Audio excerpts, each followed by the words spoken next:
My name is Matt Ayers, and I'm interviewing Mr. Roscoe Wendall Lindsay and Mr. Ed Caldwell. The date is Tuesday, April 5th, and we are at 199 North Main Street at the NECIC building. The time is 12:01 p.m.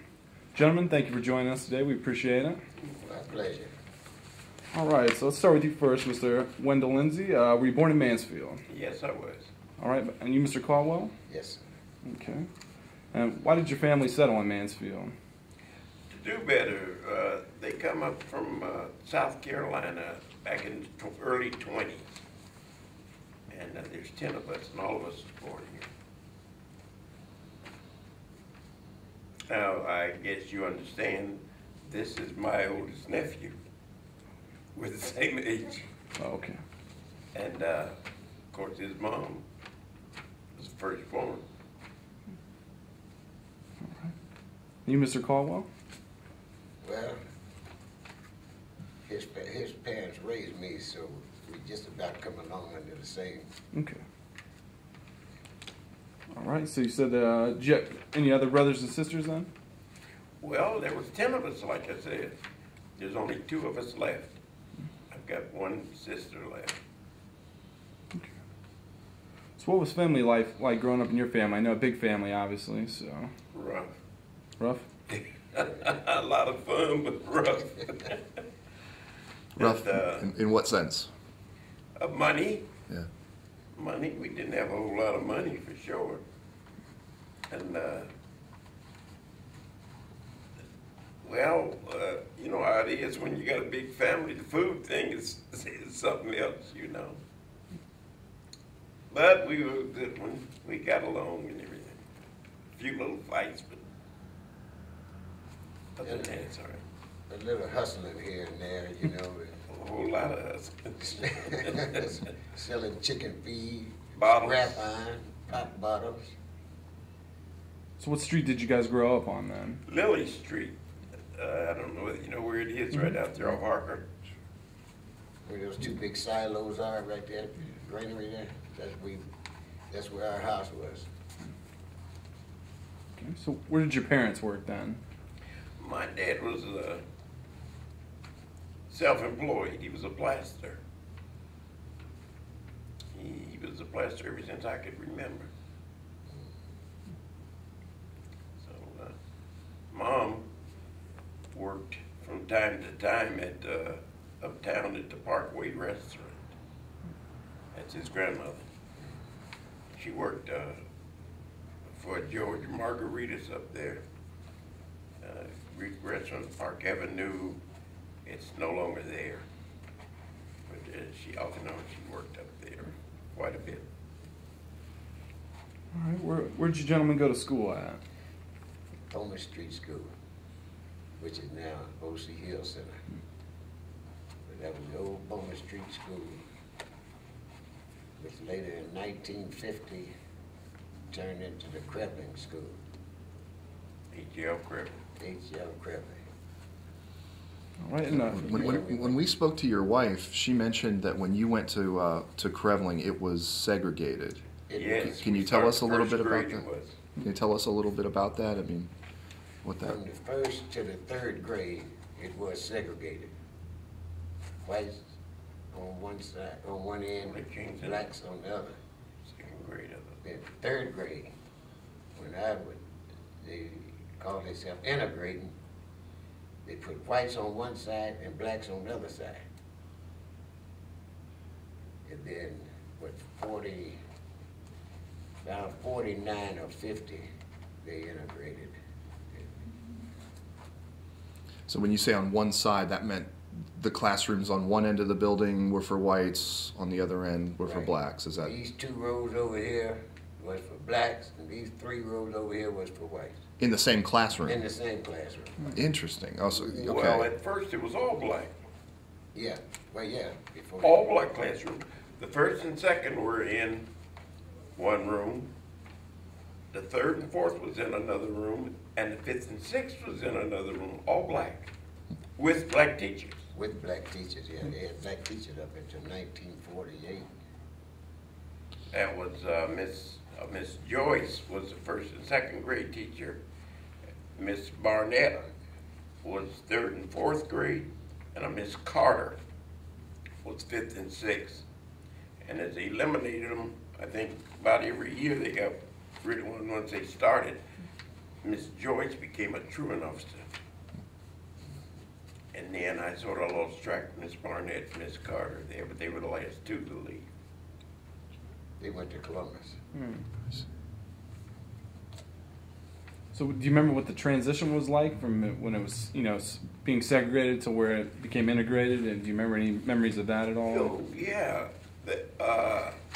I went into a Miss Agner's room in the 2nd grade.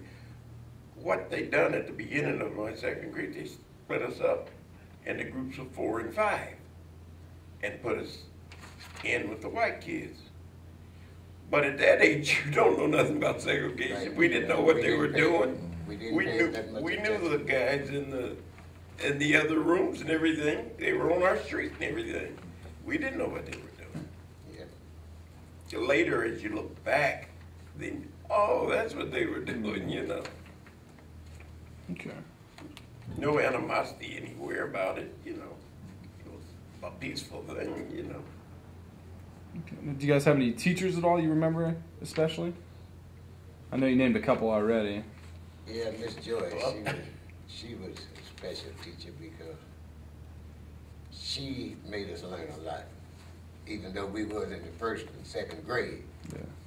But we learned a lot and everything, and we didn't let the segregation bother us, Well, we didn't know what it was anyway. Right. All we know, those are our buddies in there. We met some new ones from Bowman Street, the area they call the camps. There was a bunch of them in there that we didn't know at first. We met when we started going to school, of course. Now, you mentioned the camps. Is that the same thing as the company line, or is that different? No, that's okay. different. Can you tell us about that? Company line was out off North Main Street where Warren Rupp sits now, out in there. And the camps was, we call it camps, anything from Longview north down to Crystal Springs. And, on the west side of Bowman Street there. Is there any particular reason why it was called that? I think you gentlemen are the first people to actually, bring that up. Or at least call it At least that. call it that, We've yeah. talked to people that lived out there, but Most of them was because when they bought them here, most of them was bought here for the industry and stuff. And they put them out there. And on the company line, the reason they call it a company line because there's a company that bought them in. And it was the same thing over at the rubber works. That was out there off of Oakenwalk. They had a spot for them out there. They called them the rubber work. The rubber work. Rubber work. Meaning Mansfield Tire. Yes. so the camps and the company line were both industrial workers and their families that were brought in. Coming here, there were very few places that they worked now. Okay. Steel mill, Humphreys, washing cars, stuff like that. I see. It wasn't a whole lot.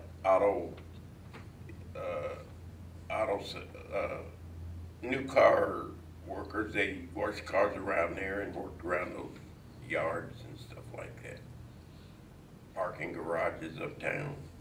Now, were those integrated communities, or was there, one was specifically African American, or what was that makeup? What did that The look like? camps was mixed up pretty good, weren't they? They was, well, not really, because it was mostly black in there, but around the 50s is when the whites was really, would move in there. The company line was black. Was black. Lily Street, where we came up, was very well mixed. It was Yeah. more white when we were little than it was black over there. And you just didn't see any blacks at that time where the camps was out there. You didn't see any south of Longview. Now, you wouldn't know it now, but there was no black south of Longview. And like I said, over there where we were, it was all white. All white. Then we started moving. We were one of the first families over there. and we had White on Zacharias next to us. Yeah. Across the street, Miller's, Bowers, Bowers. Yergers, Hershey's. yeah. We were Scadovas. Yeah. All right, so let's go back to when you guys were in school. Were you involved in any activities in school at all? Oh, yeah. Not too many. There wasn't a whole lot going on back then. You had the football, the flag football. Didn't hardly have much else. Basketball, track. So just mostly athletics then? Yes, yes. Now, was that through the school, or was this just That stuff was that through the school. through the That was school? just like it is now. Okay. You know. Well, summertime, that's when they started the hot stove league. Yeah, And they had what they call hot stove league. Midget League, Junior League, and National League. I think it was 12, 13 that we started playing. Yeah, well, 11 and 12, then 13 and 14s. And how did that work? Like, where did you guys hold games? I mean, how? Gorman Rupp had a field back there, believe it or not. Right behind the plant, right there on Bowman Street there, they had a nice ball field out there. And Liberty Park always had a pretty decent field. Right, and North Lake Park. And we're talking like a baseball diamond, or are we Baseball. talking Yeah, baseball. Baseball. They Yeah, they didn't play softball much like they do now. The only softball was the fast pitch. They came with the slow pitch later. It's something for working guys to do after work. I see. But baseball was it back then. Oh, yeah. Yes. You get 3 guys each, you start a baseball game. So what year did you guys graduate from high school? 56 was supposed to be graduated, but we had to leave early. Why so? Well, because the life was better at getting a job than it was going to school. Right. It wasn't, education. In the mid-50s. Yeah. See, that was in 1956. So there was plenty of jobs, and if you didn't mind working, you could. Plus, we was already working. We were working for Dad, but Yeah. that's all we were doing, just working. Wasn't any about no pay there, So when you get away from there, He started us to working at 13 years 13, old. 14 years old. We were mixing mortar. He, A man's job. he was about the only contractor in town that laid his help off in the summertime, and because he had us out of school, So was that your first job then? If you want to call that a job. So, what was the first paying job? No, first job. No, I'm saying, what was your first paying job then? If that was, Okay, if you my were, first paying when I worked down at the foundry at Ingersoll Humphreys. Well, what about bowling alley? Oh, well, yeah, we worked at the bowling alley Yeah, just when we were teenagers. yeah, tell us about that. Oh, Yeah, well, I started there about 1951. Setting pins for Norman Jack Mailer. That owned the Mailer. Colony Bowling Alley. Where was that located? I'm not even familiar with Right that. across from the library. West Thirds, yeah. Right across from the library. And we were setting pins at that time. When I started, you had to set them by hand. Push the lever down after you throw the pins up in the rack. You push the whole thing down by hand and set them up. Then they got automatic. Finally, they come in with automatics. You throw, well, around the 50. first, what we called automatic, you Yeah. throw the pins in there and pull a string. Pull a string And and it it goes reset. down and come back up by itself. Then they really went automatic. So it put you out of a job at that point. Well, we were older then. Well, that was in 57, so Okay. Yeah. we were old enough to move up, get us another job. Yeah. But But we that worked- bought the conies that we ate on the way home for, was it 7 cents or a dime? 5 cents. 7 cents. 7 cents. 7 cents by the time we start buying. 7 cents for conies, 5 cents for a Pepsi. Glazed donuts was 2 for a nickel on 4th Street. There were 3 bakeries right there on 4th Street. 3 bakeries, you said? 3. It was right. There were 2 right across the street from the Buckeye Bakery there. There was two Coney Islands, one right around the corner from the one on North Main Street. Yeah, That was one on the 4th original. Street there. Right around the corner was the Between Main and Walnut, there was a Coney Island there. Fantastic. All right, so you kind of already talked about your first jobs. I mean, where did you guys move on to after the bowling alley and then so Well, forth? I got a job down in the foundry down there at Ingersoll Humphreys. Like I said, it wasn't a whole lot of places you could work. There wasn't no General Motors then. It was just ready to go. And you worked at the steel mill, Humphreys, or done menial jobs, like I said. Yeah. You wash cars or something like that. Yeah, I worked up there at the car wash up on 30, East 3rd there. Do you remember the name of it at all? Not Oscar- right at all. Oscar's, what's the name of it? Speedy. Speedy Car car Wash. wash, that's what it was, Speedy car wash, and I mean Speedy.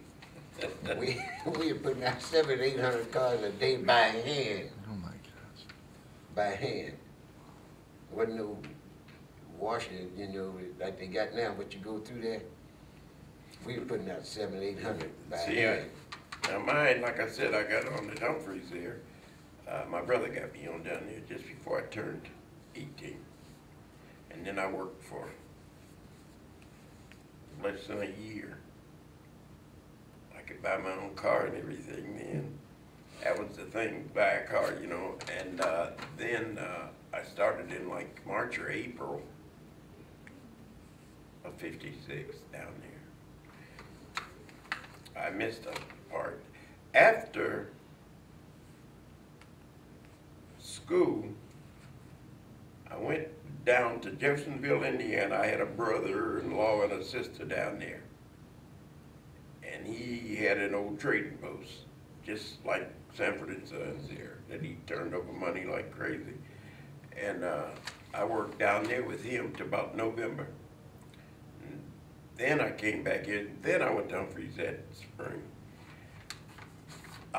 January, after I went to Humphreys, January '57, I joined the Marine Corps. And I spent 3 years in the Marine Corps. So what did they have you doing at Humphreys? What sort of work was that? It was a foundry. Okay. Either if you worked the foundry or the grinding room back then.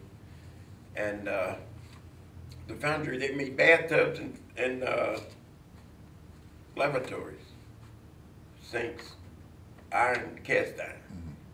And I was on the tub line. I made bathtubs. I was on the molding crew. I went from helper to setting the flask. Instead of just a single molder, you had a crew that was doing the molding because of the size of the bathtubs. And I done all parts of that. And a helper. Then I went in the Marine Corps. Well, I carried my seniority when I got out, so I started work right away when I got out with 3 years plus seniority then. And I worked down there till the '60s. Meanwhile, I got on to General Motors '64. And they were working too hard for me then. I mean, this is before the union got tough out there. But they used to work out there. And so I stuck with Humphreys because I had the seniority, the vacation, and everything. I didn't know how the union was going to become in the auto industry. Meanwhile, he went Steel mill, which was rough then. It was a steel mill. It was hard work there. Can you tell us about some of the stuff you were doing there? Yeah, loading furnaces. So loading, when you say loading them, meaning loading coal into a fire essentially? Well, I did that after I went down on the north end. On the south end, what they meant by loading furnaces, they anneal that iron, put in these furnaces, and take it up to about 1800. They would anneal it and pull it off around when it let it cool off down to about 1200, pull the furnace off, but let the cover stay on there until it get on to the heat basically, you know. Now, you got to understand, you couldn't get any job down there then. When he was Right. down there, it was later with the bidding system the union got it in where the blacks could transfer where they wanted to, where they could get into the money jobs.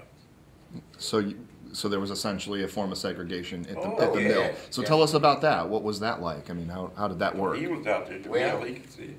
When you when you bid on a job, at that time, they had 10 days to give you an answer whether you had got it or not.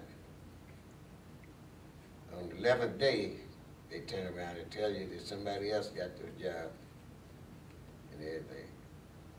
So a couple of times, we had done organize us a little union of our own, you know, 4 or 5 guys. So we'd take a trip down there to see who got the job. And sure enough, it was a white guy. He got the job, you know, and everything. Okay. You know, so we tried to break it up, you know, and everything, but eventually it started opening up, you know, but loading the furnaces on the north end was a job.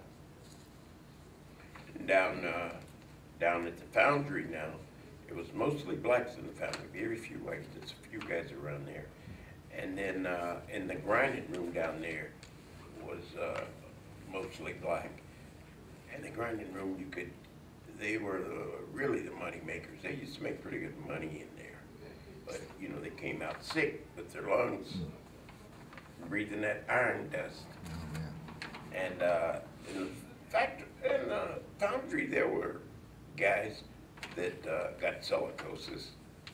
I wasn't there. I left there in '65, I think it was. I left that foundry and started running with this guy on the truck. And then I went into trucking.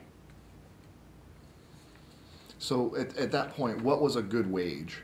You said they made decent money. What would that have been? Good money. In the early then. 60s, what would that have looked In the like? early 60s, if you made $3 an hour, you was tops for a black man. Okay, in that foundry, I could average a little over $3 an hour, which wasn't that bad. And in '64, when they hired me at General Motors, I was making $250 something plus cost of living, 13 cents an hour. It comes about $271 as opposed to $3 something down there at the foundry. And you say the work was harder at General Motors. Yes. Yes. It was later that I used to go in there. Man, they weren't doing anything. Nothing. When I went to the steel mill in 1959, I was making $1.88 an hour.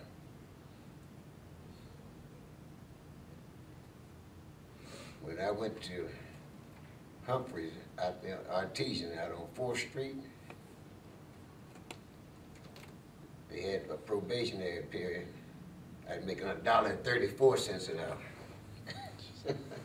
Now, when you just said, did you just misspeak when you called that Humphreys, or was that where Humphreys ended up? It was They had a Vitreous China factory out there that was also Humphreys. But it was- both of them was Humphreys, but they just called that one Artesian. Okay, so it was the same company, just Yeah. for the record, just kind of interested. Well, what it was, they had cast iron down on 5th Street, but they made the bathtubs and things. But out here, they made them out of clay, Vitreous China. vitreous china. I see. That's But good. I was making $1.34 an hour with 4 kids. That was in what year? But 1964. Okay, same year I went to so General Motors. put that into perspective for us. I mean, was that a good wage? I mean, were you making decent? I mean, were you able to put food on the table with that, or I mean, That's or was about were all you I still? I had a friend of mine named Johnny Van Neff, and he'd been knowing the family for a while.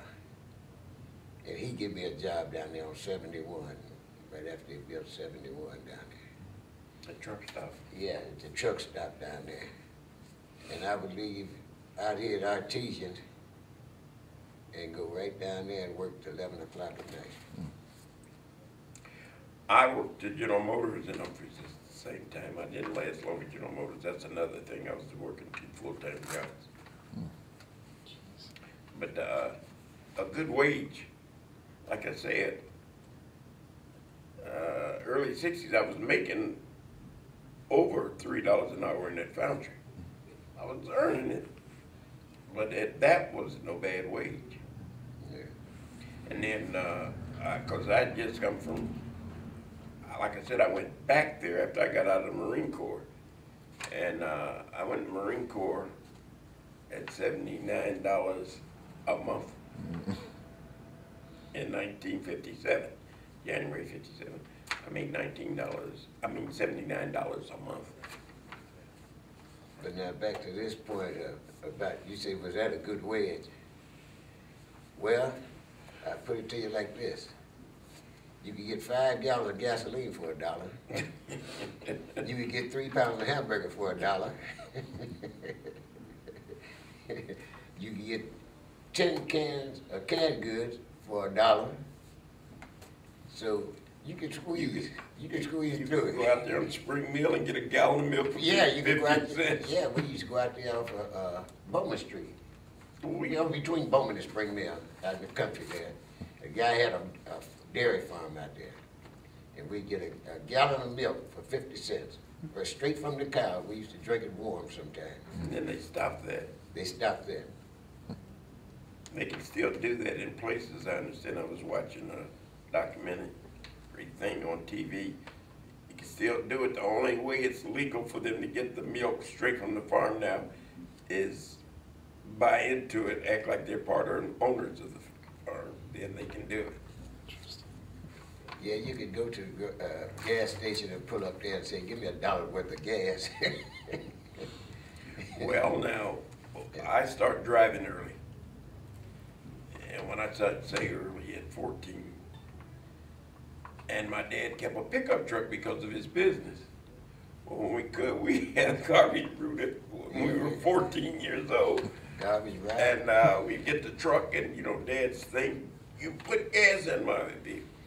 And we would, I remember one time, we'd always put 50 cents to it. If we done good on the garbage, we'd put $1 worth in there. We'd put 50 cents in, and I remember the one time, were you with me up at the Ohio station up on Harker in Bowman? Yeah. I pulled in there to get 50 cents worth, and it only took 30-something cent worth, and it was full because the gas gauge didn't work, you know, on nothing hardly. And it filled it up with 30-something cents. We've been putting gas in at 50 cents at a time. Couldn't judge it, you know. We didn't buy any gas for a long time. It's hard to believe. But we were all in treasure. No, it was 14. Yeah. And I drove. We done all the moving. When Dad finished a job anywhere, we always moved his scaffold. So done that. He quit doing it once we got. I got 14. We done all the scaffold moving from one location to another. 14. And then the cops didn't bother you like they do now. That's one of the biggest things I noticed about police. Instead of, they used to go around checking businesses and run around, and now they check people. You mess with people now instead of Yeah, because they big follow us from the bowling alley all the way to Lily Street. Yeah. So Every corner we turn, he'd be there head in the car, just there, and meet us coming back.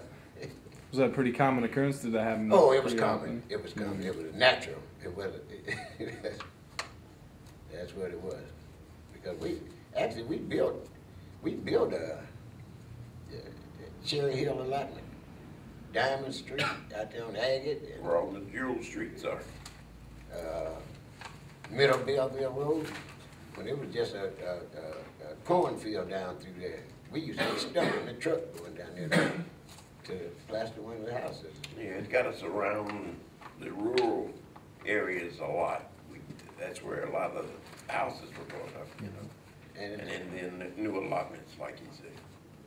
And sometimes my granddad would go bid on these houses, you know, to plaster, you know. And the guy would call a couple of days later.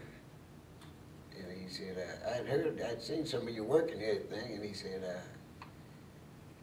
I'm waiting on you to give me a bid on the house and everything. Some of the white guys that went out there and took his beard and tore it up and everything, you understand, so they wouldn't even. But we pulled on through.